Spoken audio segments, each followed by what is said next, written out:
I'm Kurt Steger, and I teach natural sciences here at Paul Smith's College. I've been here since 1987 and enjoyed every minute of it. And I've seen the transition from the college being a pure teaching institution to one that also involves research with the students. So I've been lucky to sort of be in the early days of that and help shepherd that process along.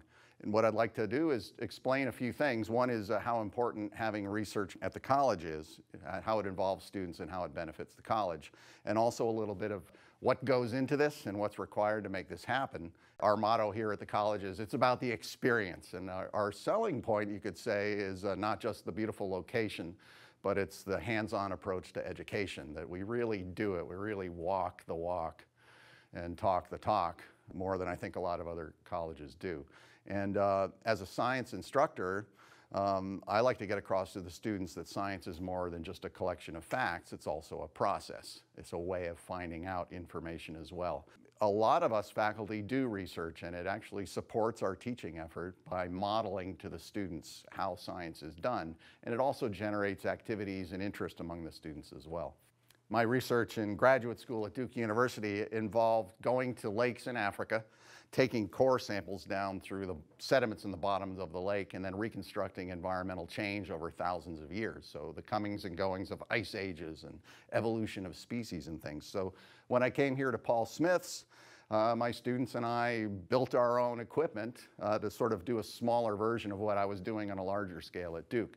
Based on those research opportunities with the students and myself, we've gradually have built up a full-fledged international scale research program into this. One of the most exciting things is to watch the students light up when you tell them you're going to find out something that no one has ever known in the history of the world before by studying these lakes.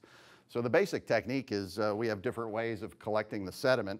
One of them is this. We can go to a bog or a lake and walk out there, shove this down in vertically like this, and then with these rods up here, either up from a boat or through the ice, we'll rotate this and it'll close, and we'll pull it up.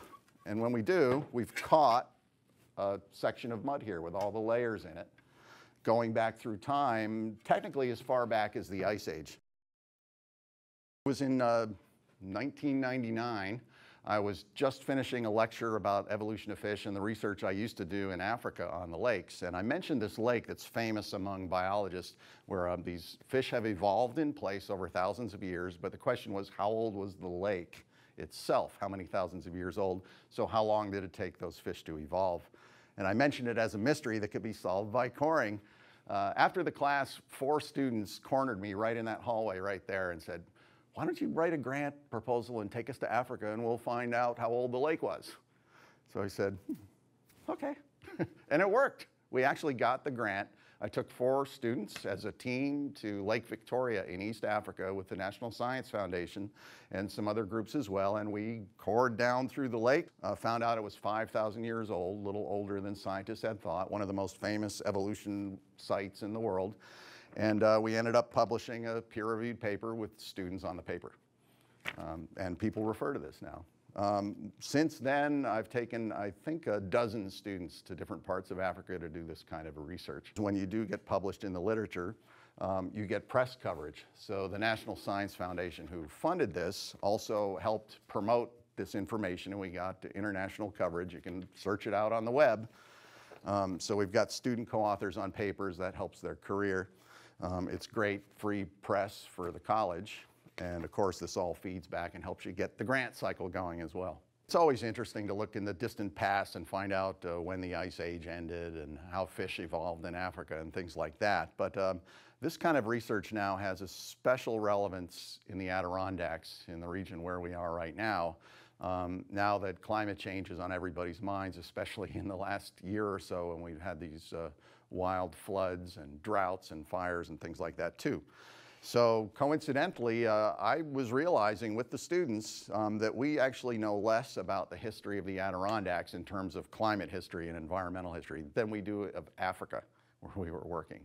And this turns out to be really important because in addition to having a very good chance that we're going to live in a warmer world that these students are, there's also going to be change in precipitation, either getting wetter or drier. And here's where our kind of work becomes really important because the models that people are using to look into the future conflict as to whether this region is going to get wetter or drier in the future. And if you can imagine how important that is, that'll have to do with frequency of forest fires, floods coming and going, lake levels of Lake Champlain going up and down, and those kinds of things. Well, it turns out our technique of sediment coring can answer a lot of those questions by looking at the past as a model for what the future holds. And it also feeds back into the teaching as well. For example, in the introductory biology course, which I help to teach, we do a lot of hands-on activities where we go to the lake and sample the lake, look at the plankton. We're saving those data that the students take, and we're building up a long-term monitoring program of what climate change is doing to the lake here. And we've already got, it goes back to 1990 actually.